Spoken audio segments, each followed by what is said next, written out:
Hello family, welcome back to my channel. তোমরা সবাই কেমন আছো? আশা করছি খুব ভালো আছো। দেখো, এটা তো ইলিশের সিজন, বর্ষাকাল পড়লো কি ইলিশের সিজন শুরু। ইলিশ মাছটাকে একটু ভালো করে ভেজে নিলাম।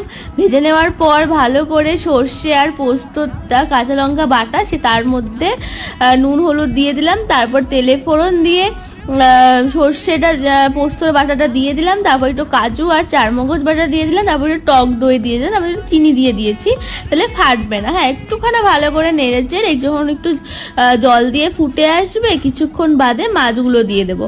তারপর মাছ ভাজার যে অনেকটা তেল ছিল সেই তেলটা উপর দিয়ে ছড়িয়ে অবশ্যই দিতে হবে, না হলে টেস্টটা তোমরা সেভাবে পাবে না।